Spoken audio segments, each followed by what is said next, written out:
everybody. So now we're going to talk about TREMEC's emergency response plan training. So what we do in an event of an emergency.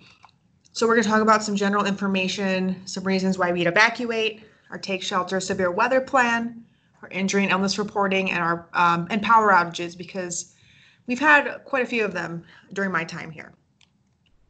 So team member responsibilities: if you see an emergency condition at TREMEC, you are required to report it and take actions for your safety.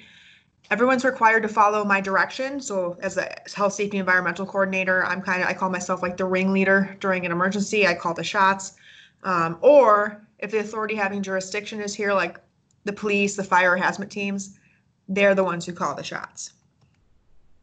Special assistance and mobility challenge. So notify myself or emergency response team member of any kind of a condition that makes you that makes you mobility challenged, meaning if you needed to evacuate or get to a take shelter area in the facility, it's hard for you to do so without assistance. So if you let us know ahead of time, we can create a plan for you and have you in mind during emergencies so we can get you to where you need to be safely. Anybody who expects visitors, so during an evacuation, if you have a visitor, you want to make sure that they evacuate or take shelter with you. You're responsible for them. They are not familiar with this facility, and you will be, so you need to make sure that they evacuate with you. And then report any missing visitors to the building coordinator. And I'll describe who that is in a little bit. So reasons why we'd evacuate: fire, chemical spill, bomb threat, or any other serious safety hazards. You know, that the list is endless why we may need to evacuate, but here's just a couple of examples. So the order of evacuation events is as follows. So the incident will occur, whether it be the fire, chemical spill, or whatever it is. There will be an alarm or announcement. So there's a PA system installed in the plant. So I pick up the phone and you hear my voice throughout the whole plant. I'll tell you what's going on, please evacuate to your nearest evacuation area. And then there will be also a tone that plays through the plant. There's a take shelter and an evacuation tone. There's two different kinds. I'll play them for you so you know what they sound like. Once you hear that stuff, you're going to evacuate to your assembly area, and I'll show you where those are in a little bit. You're going to be evacuating to where your department's going, so you're going to be looking for your supervisor, and they're going to take a head count to make sure you're accounted for. They know who works in their department, who was there that day, so they're going to get a head count. And then they're going to relay that information to the building coordinator. And that's like the main point of contact at each evacuation area. So if you're missing, they're going to say that to the building coordinator. They're going to call over to the other building coordinator to see if you're over on that side of the plant. And then you're going to stay out until myself or the building coordinator announces it's safe to return to work.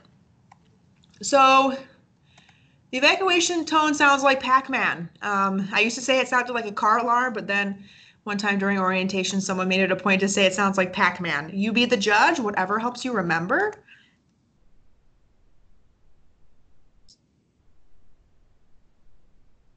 So that's what it sounds like. You're going to hear that through the plant very loudly. When you hear that after I tell you what's going on, you're going to know to evacuate. So here's our assembly areas. So there's a north and a south based on the direction of the facility. So they're in the grassy areas outside of the dock door areas. And there's a sign that says north or south. And then there's going to be a building coordinator standing there with a white vest. So again, they're kind of the head person on each side. So they're kind of the person who relays the information to me. So again, when you evacuate, you report for head count and instructions. You want to go away from the building and look for the sign. Avoid roads, fire hydrants, and emergency vehicles. If first responders are coming to help us, we don't want to get in their way or crowd in the road when they need to drive through a fire lane. Go to your closest evacuation area and remain there. So I use myself as an example. If I were sitting at my desk and there was a call to evacuate, my desk is on the north side, so I would typically evacuate to the north. However, because I'm safety, I could be potentially anywhere. And if there's a call to evacuate, I'm on the south side, that's where I'm going to go. And you can see on the right there, that's what our signs look like: evacuation area north or south. And then again, do not leave the premises. If we do a drill or if there's a real emergency, we want to make sure that everyone's accounted for and safe. So don't use this time as an opportunity to get in your car and go for a drive or go somewhere else or leave. We want to make sure everyone's accounted for. So During evacuation, you want to leave immediately. People tend to worry about what's in their locker or at their desk. All that stuff can be replaced, and you cannot. So know at least 2 ways out of the building. There's plenty of ways to get out of here. There's lots of doorways. Avoid blocked exits. That's more of a problem in our warehouse area. Manual or material handlers will move stuff around a lot and tend to not think about where they're putting them, and they block the exit. So that's a chronic issue that we're constantly working on. If there's smoke, stay low to the ground so you don't breathe that in. Do not use the elevator. So if you're on the 2nd floor and there's a call to evacuate, you must use the stairs. And it's actually, you cannot use the elevator because if someone pulls the fire pull station, the elevator is wired so that it goes to the 1st floor and remains open. So that way nobody can use it, because imagine being stuck in an elevator during a fire. That would be horrible. And then again, stay outside until myself, the building coordinator, or like the police or fire department says it's safe to return to work. So use your nearest and safest exit. We have emergency plans like this one on this slide. They're posted throughout the facility. They obviously let you know the evacuation routes, so where the closest exit is depending on where you are, where our emergency pull stations are. So that's those are by all exit doors. Basically, the intention is to pull the fire alarm and then leave. Where our fire extinguishers are located throughout the facility, where our AEDs are, and those are automated external defibrillators. Those are used when someone's having cardiac arrest to help jumpstart their heart again. And we have fire detection and suppression systems. So we have alarms and we have sprinklers.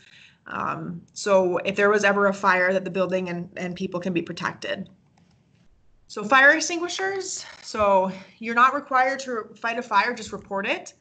We have fire extinguishers located throughout the facility. They're hanging on the wall. You want to remember that do not use unless you're trained. So typically you've never used one before unless you've actually had to fight a fire or went through some sort of fire department training. So it's really helpful to practice using it before ever actually having to use it on a real fire. Don't use it unless you've already activated the emergency response pull station so people know to evacuate the area. Have the appropriate extinguishers. So all of ours are ABC type, meaning that they can put out pretty much any kind of fire, even like electrical fires. And then it's safe to extinguish the fire. So if the flames go to the ceiling, that's probably too big, and definitely want to just evacuate and have the professionals take care of that. You don't want to try to handle that yourself. So how to use a fire extinguisher? You want to remember the PASS method. It's pull, aim, squeeze, sweep, as you can see in the picture on the right. So you grab the fire extinguisher, you pull the pin from the side, you aim the nozzle at the base of the flame. You want to stand 6 feet away from it. You squeeze the handle and then you sweep from side to side. And that's how the sweeping motion and aiming at the base really help to put out the fire quickly. Moving on to additional reasons to evacuate. So a bomb threat, obviously, those would be taken very seriously. We would declare an evacuation immediately. If anybody ever hears of anybody threatening or talking about, doing a bomb threat at this facility, let somebody know immediately, whether it be HR or myself, and we would take this very seriously. Get HR involved in the police department, absolutely, because this is a serious offense. Spill response. So we have had a spill in the facility. It was a forklift driver hit a 1,000 liter tote of transmission oil, and it got everywhere. So we had to utilize spill response to clean that up. It was a mess. So only respond to a spill if you are familiar with the chemical and are familiar with the hazards. So you read that safety data sheet, you know what it is. You feel comfortable cleaning it up, and you have the appropriate PPE and tools. So the appropriate tools are the stuff that's in a spill kit, and the spill kit looks like that, what's in that picture, and it contains the materials that gentleman's using to clean up. So it's got pig mat, which is that oil absorbent rag, right? It's got those things around those blue things around the perimeter of the spill. Those are called spill containment socks, and those are used to prevent it from spreading. So that's what you would use. So the steps to clean up a spill would obviously be to communicate the hazards. So immediately notify others in the area to evacuate, call 911 if necessary, obviously call me. Control the spill, so stop the spill or minimize the chances of it becoming worse. So if it's leaking from a leaky valve, obviously try to close that valve to prevent it from getting worse. Contain the hazards, So you take the steps to keep spill from spreading. Like I said, using those spill containment socks help it from getting into a bigger mess. And then finally clean up the spill and any damage. So you want to collect the materials used to contain the spill and dispose of it in a specified manner. So if it was used to clean up oil, if the materials cleaned up oil, they have to be disposed of the same way we dispose of oil soaked rags. They can't just be thrown in the trash. So moving on to active assailant training. So this is what the Department of Homeland Security recommends for any kind of active assailant, active shooter, whatever you want to call it, situation. They train to the run, hide, fight method, and I think it's a really, really good method, and it's obviously something you hope you never have to use in your life. But if you ever encounter this, this is what you do. So your first option is to run. Have an escape route, get out of the facility, get to a safe location and call 911. If you can't run, your next option is to hide. So that's your second option. Lock yourself in a room with no windows, barricade the door so someone can't come in. And if you can't run or hide, your last option is to fight. So fighting is a last resort to be used only when your life is in imminent danger. Attempt to incapacitate the attacker and use things around you as weapons, whether it be a chair or a fire extinguisher or whatever it is. Use that to try to take them down. It's your last option. It's better than doing nothing. So I have a video. Oops.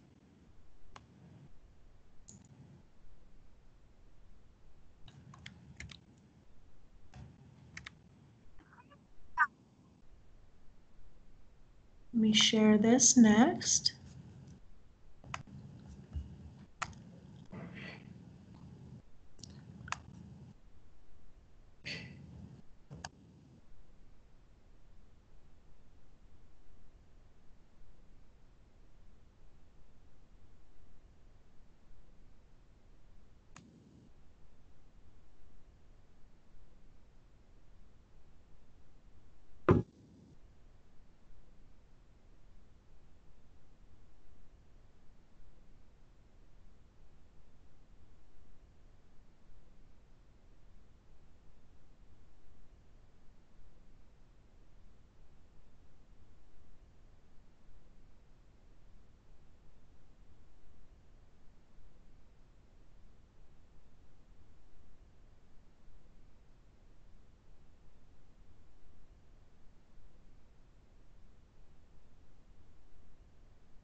So I find that to be a very accurate, potentially real scenario, and it does showcase things very well.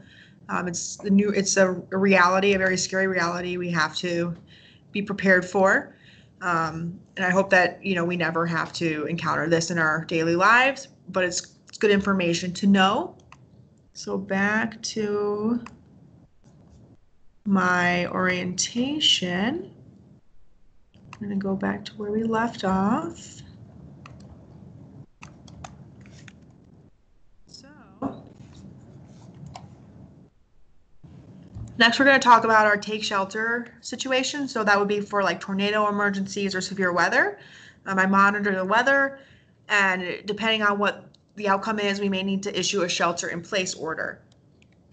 So our emergency tone, just like our take shelter tone, has a unique sound. Our take shelter, our emergency tone sounded like Pac-Man. So our take shelter tone, I say, sounds like an alien spaceship landing. So the joke is, whatever helps you remember is, take shelter, the aliens are coming. So I'm going to play that.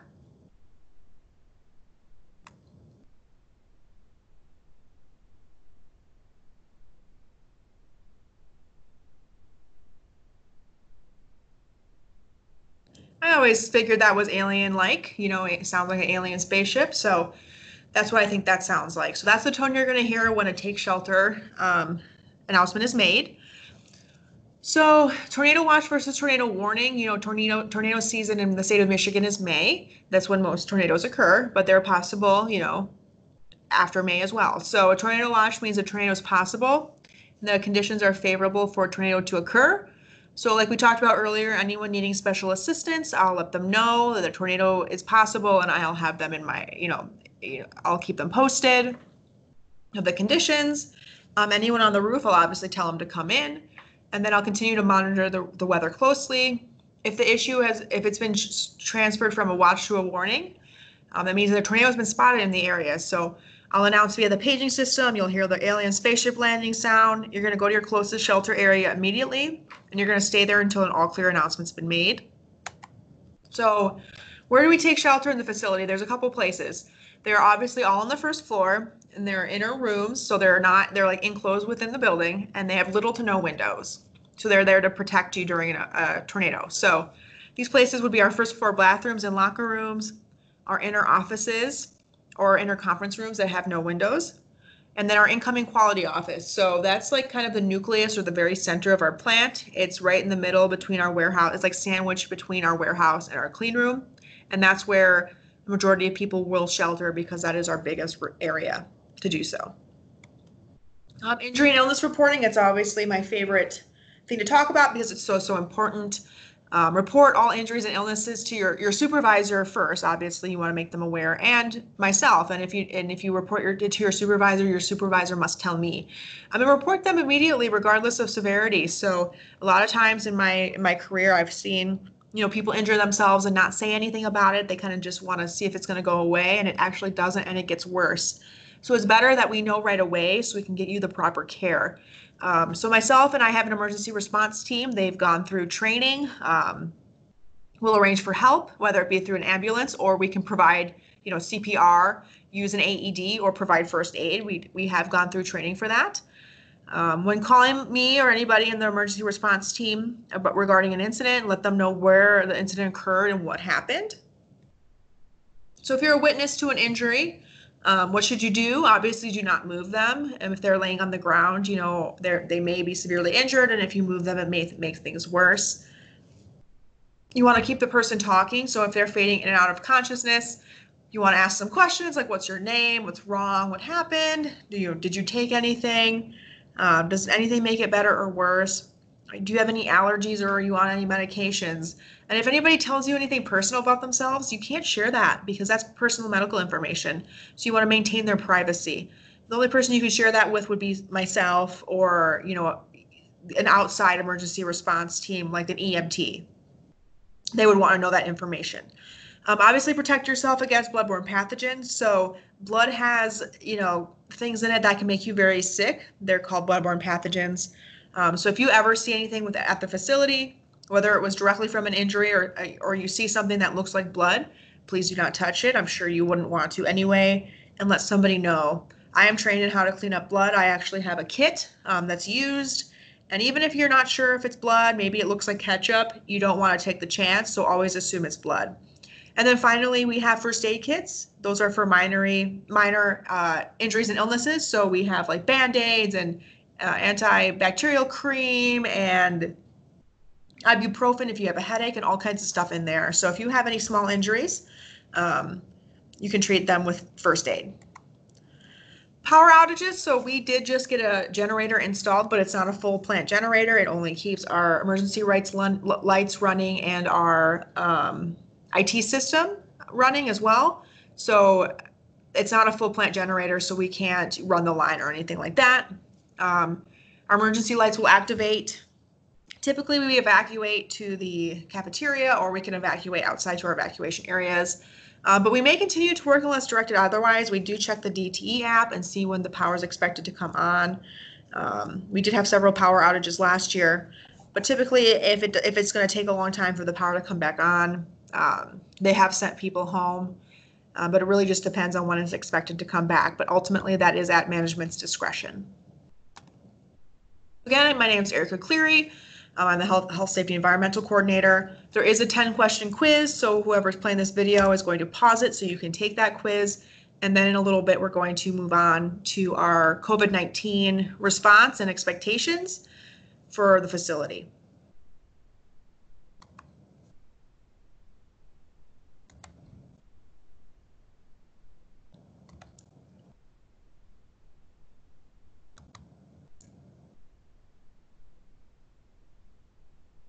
So now that you're done with your emergency response or evacuation quiz, we're going to talk about what this facility has done to improve in light of this pandemic and COVID-19, as well as our expectations of employees moving forward, so that people don't get sick and they stay healthy. So this is a presentation I did with everybody after the stay-at-home order before they could come back. We talked about what we've done at the facility and what our expectations are, and I'm going to share them with you.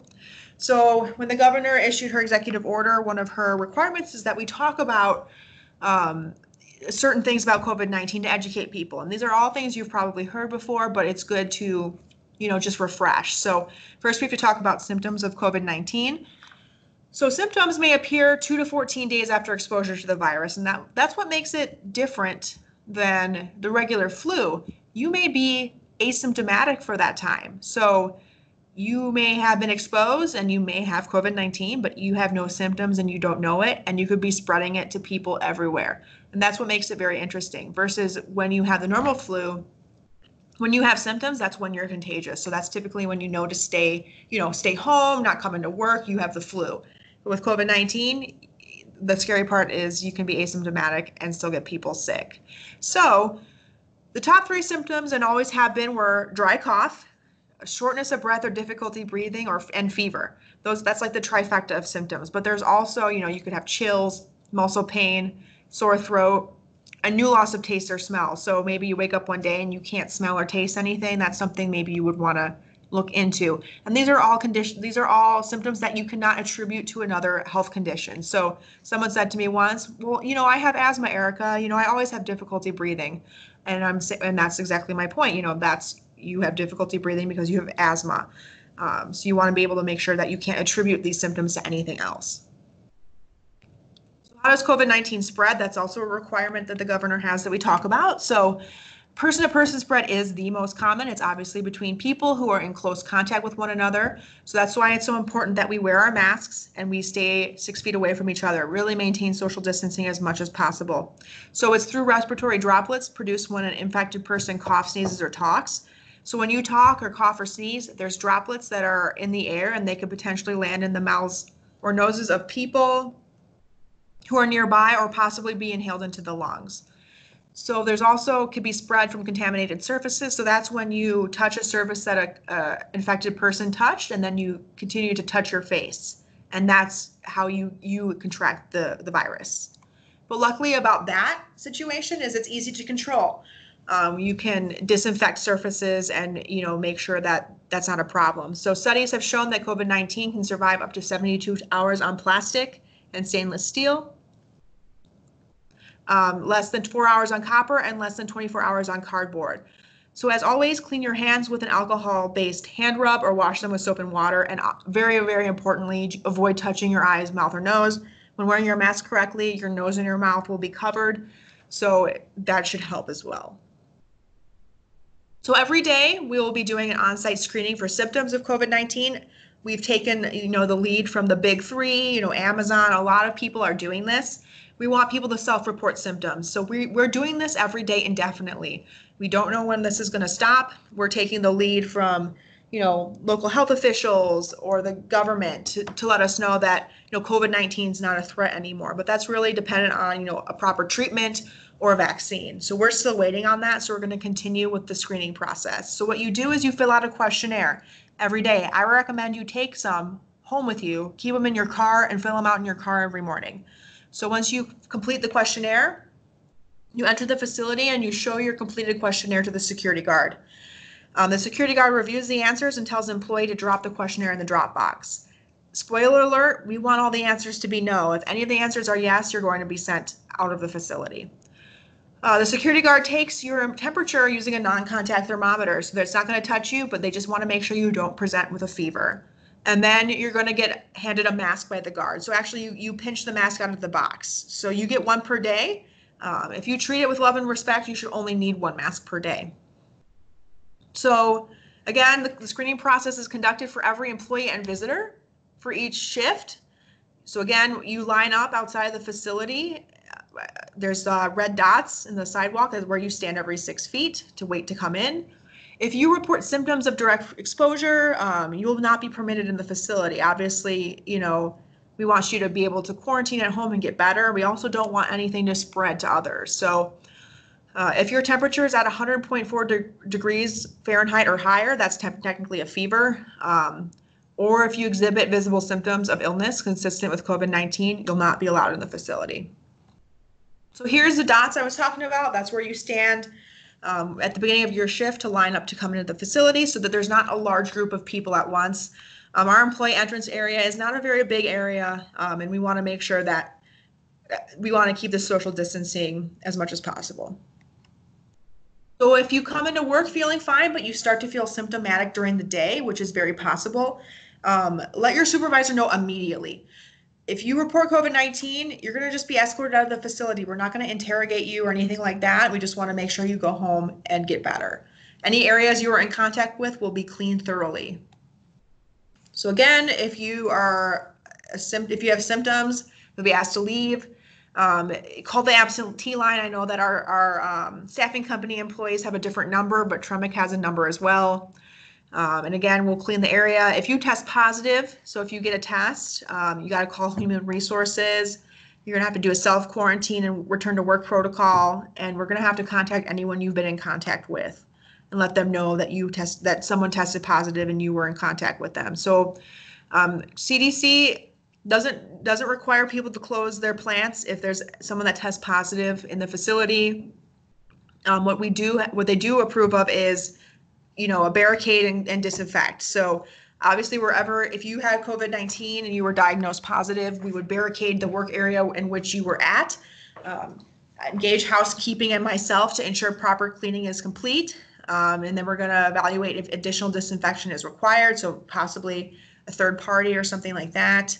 Obviously review camera footage of you or the impacted employee and social distance impact of others. So if this person was working in close contact with someone else, they're going to have to be advised to quarantine. Again, social distancing is very important. That's been one of the hard things with coming back to work. Humans aren't programmed to stay so far apart from each other. We want to gather and congregate and hug and high five, but unfortunately we just can't do that right now. We will be able to one day, but not now. So it's very important to stay 6 feet from others, eliminate contact like hugging and handshakes and anything like that. Disinfection. So we do have a third-party cleaning crew. They clean in the evening and we have people that work during the day, but ultimately it's up to you. You play an active part in disinfection. So obviously good sanitary practices, good hand hygiene, wash your hands, whether with soap and water or with hand sanitizer is very important. Cover your cough. So cough in the bend of your elbow instead of in your hands. Maintain social distancing and clean your work area as well as your other visited areas. So, where your workstation is or where you sit in the cafeteria. It's very important that you clean up after yourself. You are supplied with hand sanitizer, obviously copious amounts of soap, cleaning supplies, and paper towels to help you with that. So we're just going to kind of talk about this. So there were areas in our facility that we identified that social distancing could not be maintained. So we helped by installing some barriers to help, keep a distance between people. Our cafeteria, for example, used to have many, many more tables and many, many more chairs. But after COVID-19, we realized we had to make a change. So we spaced the tables and chairs 6 feet apart. You can see the green on the floor and indicates where the chair should be. There's also a Lexan screen in the middle of the table so that 2 people can safely eat lunch together. Bathrooms, we have a limit of 2 people per bathroom, just again, so social distancing can be maintained. So what you do is when you enter the bathroom, you slide the slider from vacant to in use. And then when you leave the bathroom, you slide it from in use to vacant. So people on the outside can know how many people are in there and if it's safe for them to come in and use the bathroom. So hand washing, it's important to know that that's the most effective way to reduce the spread of infectious diseases, whether it be the common cold, the flu, or COVID-19. So it's important to wash your hands several times throughout the day, whether it's after the bathroom, as soon as you come home at the end of the day, as soon as you come in at the beginning of the day. Washing your hands is very important. So when washing your hands with soap and water, wash it with warm water, rub your hands together with soap for 20 seconds. It's helpful to sing happy birthday to yourself twice. That's how I do it. Obviously, rinse your hands well under running water and then dry your hands off with a paper towel or air dryer. And obviously, use hand sanitizer if soap and water is not available. Do not touch your face, including your mouth, eyes, nose, or ears. So that's how the virus gets into your body. So it's very important that you don't touch your face. Obviously, cover coughs and sneezes. Use a tissue or cough into this and sneeze into the bend of your elbow.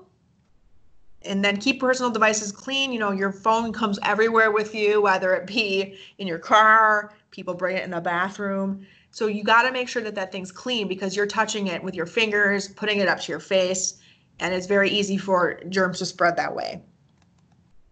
Again, the TREMEC issued face mask, we talked about that earlier. That is a requirement for all visitors, contractors, and employees. You wear it all day unless you're eating or drinking. So you do get a break. When you take your break and you take lunch, you can take your mask off. That's all I have for the COVID-19. And this is the end of the orientation for me. It was a pleasure talking to everybody, and welcome to TREMEC. Thank you so much.